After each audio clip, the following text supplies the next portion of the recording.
سب سے پہلے تو میرے نبی پاک علیہ السلام نے منع فرمایا، فرمایا جس کو مزدوری پر رکھو پہلے اس کے ساتھ اجرت طے کرو۔ حضور صلی اللہ علیہ وسلم نے فرمایا جب تک اجرت واضح نہ ہو جاؤ کسی کو کام پر، جب تک اجرت واضح نہ ہو جائے، مکمل نہ ہو جائے کہ کیا دینا ہے، طے کریں۔ کیا لوگ جو جناب دے دیں گے لے لوں گا، شریعت اس کو پسند نہیں کرتی، محبوب نہیں رکھتی۔ پہلے اس کے ساتھ پہلا حق مزدور کو یہ دیا کہ اس کی اجرت پہلے، بولیے اجرت پہلے اجرت طے ہوگی، یہ پہلا حق ہے۔ اور مزدور کا دوسرا حق کیا بیان کیا میرے نبی پاک نے، فرمایا جب، اور یہ ایسی اعلیٰ بات ہے کہ جتنے حقوق لکھنے والے ہیں نا، جتنے بین الاقوامی سطح پر انسانی حقوق کا چارٹر بنانے والے ہیں، وہ کہتے ہیں کہ یہ ایسا نقطہ حضور نے بیان کر دیا ہے کہ اس سے آگے کو بڑھ ہی نہیں سکتا، یہ ایسی بات ہے کہ جس کی شرح بھی کوئی نہیں کر سکتا۔ میرے حبیب کریم علیہ السلام نے فرمایا پہلے طے کرو، اور کیا خوبصورت لفظ ہے، قانون بنا دیا۔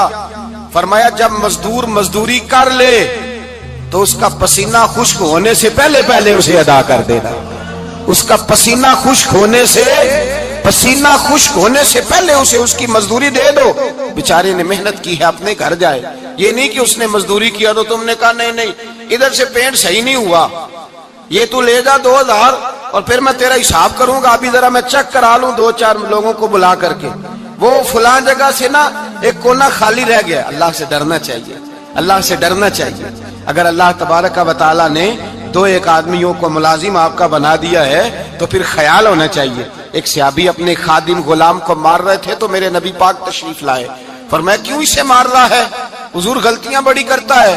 تو نبی پاک نے فرمایا جتنا تجھے اس پر اختیار ہے نا، اس سے کہیں بڑھ کر میرے رب کو تیرے اوپر بڑا اختیار ہے۔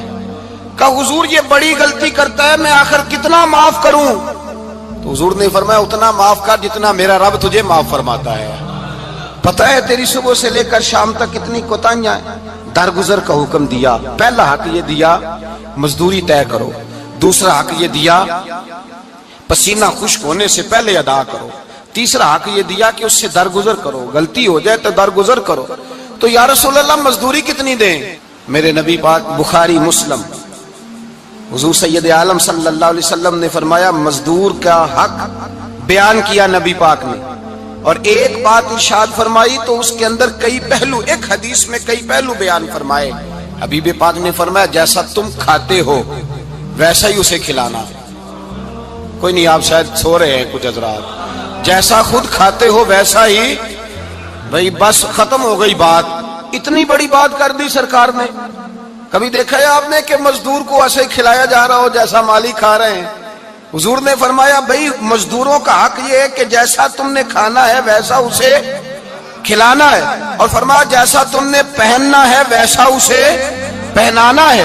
اور پھر میرے حبیب کریم علیہ السلام نے ارشاد فرمایا اس کی ہمت سے بڑھ کر تم اس پر بوجھ نہیں ڈال سکتے، جتنا کام وہ کر نہیں سکتا اتنا تم اسے دے نہیں سکتے۔ اور فرمایا اگر اتنا کام دینا ہے جو اس کی ہمت سے زیادہ ہے تو میں اس کے مالک کو کہتا ہوں وہ بھی اٹھ کے مزدور کے ساتھ کام پہ لگ جائے، اٹھے اس کے ساتھ کام میں شریک ہو جائے۔ مزدوری کا بھی تعین فرمایا، اور پھر اس کو کام کس مقدار کا دینا ہے، مزدور کو کس قدر زیادہ اس پر بوجھ ڈالا جائے گا، یہ بھی مصطفیٰ کریم نے بیان فرمایا۔ فرمایا جو لا یکلف اللہ نفسا الا وسعها، اللہ بھی تم پر وہ بوجھ نہیں ڈالتا جو تم اٹھا نہیں سکتے، تو کسی مزدور کو تم ایسا کام نہیں بتاؤ گے۔ حضرت عثمان غنی رضی اللہ تعالیٰ عنہ ایک دن حضرت عمر فاروق سے کہنے لگے عمر بس کر دے یار، تیرے بعد بھی تو لوگوں نے خلیفہ بننا ہے، کیسے کوئی تیرے رستے پہ چلے گا؟ تو حضرت عثمان غنی سے جناب عمر کہنے لگے کیا ہو گیا؟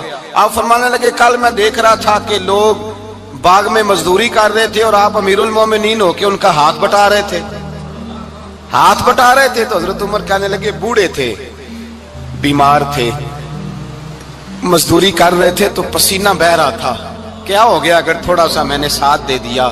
حضرت جناب سیدنا فاروق اعظم یہ لفظ کہتے ہوئے رو پڑے۔ آپ فرمانے لگے میں کسی بادشاہ کا شہزادہ نہیں، میں بھی اسی باپ کا بیٹا ہوں جو اونٹ چرا کے گزارا کیا کرتا تھا۔ میں نے آگے بڑھ کے لوگ حیثیت پھول جاتے ہیں اپنی، حیثیت بھول جاتے.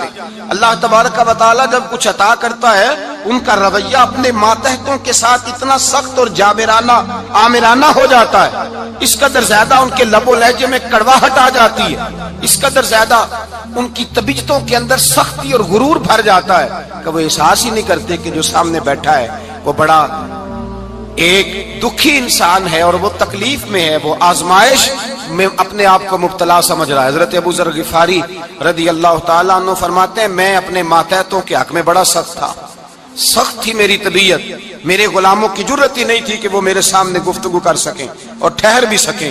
فرماتے ہیں جس دن میں کلمہ پڑھنے گیا، جس دن میں حضور کی بارگاہ میں، تو میں نے کہا حضور کوئی خاص نصیحت؟ تو نبی پاک نے فرمایا میری نصیحت تیرے لیے یہ ہے کہ جیسا تو نے کھانا ہے ویسا ہی غلام کو کھلانا ہے، جیسا تو نے پہننا ہے ویسا ہی غلام کو پہنانا ہے. حضرت ابو ذر کہتے ہیں جو میرے اندر کمی تھی وہی میرے نبی نے نصیحت کر دی، جو میرے اندر کوتاہی تھی وہی غیب جاننے والے رسول نے بتلا دی. فرماتے میں گھر گیا، جب میں جاتا تھا تو ملازموں کا سانس خشک ہو جاتا تھا، وہ کانپنے ہانپنے لگتے تھے کہ جانے اب یہ کیا کرے گا. حضرت ابو ذر غفاری فرماتے میں گیا، ایک شخص سے میں نے کہا کھانا پکاؤ، کھانا پکایا، دسترخوان پہ لگایا اور اپنے سارے ملازموں کو کہا آؤ یار میرے ساتھ بیٹھ کے روٹی کھاؤ، آؤ سارے میرے ساتھ بیٹھ کے کھانا کھاؤ. فرماتے انہوں نے کھانا کھایا، پھر میں ان کو بازار لے گیا، جیسے کپڑے میں پہنتا تھا ویسے ہی میں نے ان کے لیے بھی خریدے. فرماتے ہیں میرے غلام کہنے لگے آقا خیر تو ہے نا، خیریت تو ہے نا، کیا ہوا، مزاج مبارک تو ٹھیک ہے، کیا ہو گیا؟ اور یہ جو ہم فضا کو اتنا خوبصورت دیکھ رہے ہیں اور یہ جو ہم اتنی پیاری ریم جھم برستی دیکھ رہے ہیں، یہ جاری رہے گی یا ایک دن کی ہے؟ تو حضرت ابو ذر غفاری رو پڑے، کہنے لگے اب تمہیں ابو ذر غفاری بدلا ہوا ملے گا، اس لیے کہ اب میں وہ نہیں رہا، اب میں رسول اللہ کا کلمہ پڑھ کے غلام مصطفیٰ بن گیا ہوں، اب میں بدل گیا ہوں، میری طبیعت بدل گئی.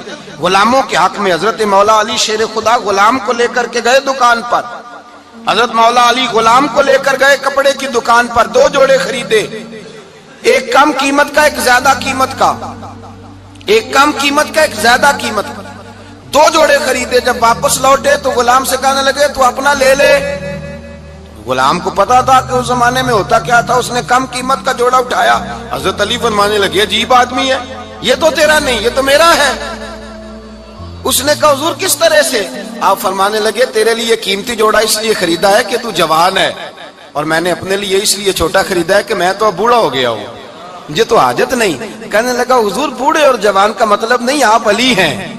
من کنت مولا فہذا علی، علی مولا، علی مولا. آپ چونکہ مولا علی ہیں اور آپ امیر المومنین ہیں، لہذا آپ نے تخت پر بیٹھنا ہے، آپ نے سلطنت کو چلانا ہے، آپ پہنیے. تو حضرت علی فرمانے لگے تو میرا غلام بنا ہے نا، تو نے ابھی میرے نبی کا دیدار نہیں نہ کیا، تو بعد میں آیا ہے نا. اگر تو اس دور میں ہوتا تو جان جاتا کہ یہ عمل میرا ہے، پر اس کے پیچھے جو نصیحت کے پھول ہیں وہ مصطفیٰ کے عطا فرمائے ہوئے. تو بھائی یاد رکھیں نبی کریم سید عالم صلی اللہ تعالی علیہ وآلہ وسلم نے تعین فرمایا مزدور کے حقوق کا، تعین کیا. حضرت حکیم بن حزام کہتے ہیں میں حضور کی بارگاہ میں بیٹھا تھا تو نبی پاک صلی اللہ علیہ وسلم سے میں نے کہا یا رسول اللہ آپ کو کون سا آدمی پسند ہے، کون سا محنت کرنے والا پسند ہے؟ تو حضور نے فرمایا جس کے دونوں ہاتھ کام کریں، دونوں پیر چلیں اور اس کی پیشانی پر پسینہ آئے، وہ بندہ مجھے بڑا اچھا لگتا ہے. جس کی پسینہ آئے.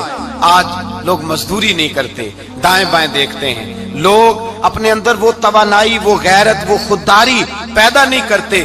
بھائی گردن کو جھکا دیتا ہے خیرات کا پتھر، جہاں میں مانگنے والوں کے سر کبھی اونچے نہیں ہوتے. اور ایک بار کہنے لگے غیرت ہے بڑی چیز جہاں نے تگ و دو میں، پہناتی ہے یہ فقر کو تاج سردارا. اپنے اندر یہ توانائی پیدا کرنی چاہیے، یہ کوشش کرنی چاہیے. میرے نبی کریم صلی اللہ علیہ وسلم نے فرمایا تمہارے بعض گناہ ایسے ہیں جو صرف تم مزدوری کرنے جاؤ گے تو اللہ تمہاری مزدوری کی وجہ سے ہی تمہارے گناہ معاف فرما دے گا. اللہ تمہاری محنت اور کوشش کے سبب سے تمہاری ان غلطیوں سے درگزر فرمائے گا. حبیب کریم سید عالم صلی اللہ علیہ وسلم نے فرمایا مزدور جب قیامت کے دن آئے گا، بھئی عالم تو آیا، صوفی تو آیا، درویش تو آیا، صحابہ تو آئے، ان کا آنا تو شفاعت کے لیے شمار کیا گیا۔ میرے مصطفیٰ نے فرمایا جب مزدور آئے گا، مزدور کی سب سے بڑی غلطی یہ ہے کہ مزدور اپنے آپ کو نیچ سمجھتا ہے۔ مزدور کی سب سے بڑی غلطی یہ ہے کہ یہ اپنے آپ کو چھوٹا سمجھتا ہے۔ اس کی زیادتی یہ ہے کہ یہ اپنی سوچ کو بڑا نہیں کرتا، یہ سمجھتا ہے نہیں کہ بھائی میں تو دو ہاتھوں کی محنت کی کمائی کھاتا ہوں، یہ آرزو کرم اور میں آپ سے کروں، یہ بھیک اس کو دیجیے جس کا خدا نہ ہو۔ مزدور کی زیادتی یہ ہے کہ یہ اپنے آپ کو چھوٹا جانتا ہے۔ میرے مصطفیٰ نے فرمایا جب مزدور محنت کرنے والا قیامت کے دن آئے گا تو اس کا چہرہ اس طرح چمکے گا جس طرح 14ویں کا چاند چمکا کرتا ہے، اس قدر اس کا چہرہ چمکے گا جب آئے گا وہ صبح قیامت۔ میرے بھائیوں، مزدور ایک عظیم شخصیت کا نام ہے۔ محنت کرنا، اپنے دونوں ہاتھوں سے مشقت کرنا، جدوجہد کرنا۔ مجھے کئی سارے لوگ، میں جب ملک کے مختلف گوشوں میں جاتا ہوں تو کئی سارے لوگ کہتے ہیں آپ کے ابا جی کا مزار کدھر ہے، آپ کس مزار کے سجادہ نشین ہیں؟ تو میں ان سے کہتا ہوں میں سجادہ نشین نہیں، میں تو کسان کا بیٹا ہوں، اور میں اس شخص کا بیٹا ہوں جو رات کو 2 بجے اٹھ کے بھی گھر سے نکلتے تھے 2 نفل پڑھ کے۔ تو ہم پوچھتے تھے کہ اماں جی ابا جی کہاں گئے؟ تو کہتے تھے چند کھیتوں کو پانی لگانا تھا اور رات کو رخصت ہو گئے۔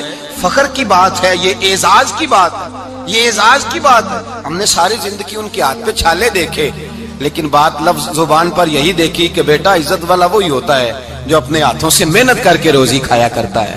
بھائی یاد رکھیں یہ اعزاز کی بات ہے، اعزاز۔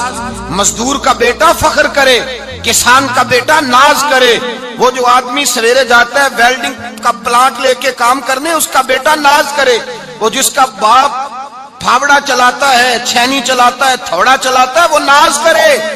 اور مزار صرف ان لوگوں کے نہیں ہوتے جو اللہ اللہ کرتے ہیں، ہو کرتے ہیں، وہ تو قابل اعزاز ہے اللہ کے بندے، ان کے بھی مزار ہوتے ہیں۔ مزار وہ بھی ہوتا ہے جس کو میرے مصطفیٰ نے فرمایا القاسب حبیب اللہ، جو محنت کرتا تھا، ہاتھوں سے جدوجہد کرتا تھا، وہ بھی تو اللہ کا دوست ہے نا، اس کا بھی تو مزار ہے نا، اس کی بھی تو قبر پر انوار ہے جو اللہ کا محبوب ہو کے گیا۔ تو بھائی اپنا اعزاز جانے، سمجھے اس بات کو۔ میرے مصطفیٰ کریم صلی اللہ علیہ وسلم مزدور کو عزت دیتے، وقار دیتے، اور جو حضور کے گھر میں خادم ہوتے ان کی ناز برداری کرتے۔ ہمارے گھر میں جو بی بی برتن دھوتی ہے وہ ہمارے ساتھ بیٹھ کے روٹی نہیں کھا سکتی، اس کو یہ اجازت نہیں ہوتی۔ ہمارا جو مزدور ہوتا ہے نا، ایک صاحب کہنے لگے یہ بچہ میرے پاس کام کرتا ہے، اس کے ابا جی بھی کرتے تھے۔ تو میں نے کہا اس کا مطلب یہ ہے کہ تم نے آگے نہیں بڑھنے دیا، تم نے کہا مزدور ہی رہنا ساری زندگی، یہی رہنا میرے پاس، آگے نہ بڑھنا۔ میرے مصطفیٰ کریم سید عالم صلی اللہ علیہ وسلم کے پاس جو لوگ کام کرتے تھے، محنت کرتے تھے، مشقت کرتے تھے، ہمارا ملازم ڈرتا ہے، کامتا ہے، وہ بات کرتا ہے تو صاحب جی کہتے کہتے زبان تھکتی ہے، 100 دفعہ موڈ کو دیکھتا ہے، گالیاں کھاتا ہے بیچارہ، اس کی عزت نفس کو اچھالا جاتا ہے، اس کو رسوا کیا جاتا ہے، اور وہ بیچارہ رات کو رضائی میں منہ دے کے روتا ہے کہ یار میرے نصیب صرف اس لیے کمزور ہیں کہ میں غریب کے گھر میں پیدا ہوا ہوں۔ ہم احساس نہیں کرتے، اور مزدور کو کبھی موقع مل جائے جان چھوٹنے کا تو بھاگ جاتا ہے۔ ہمارا کردار اور اخلاق ایسا نہیں ہوتا۔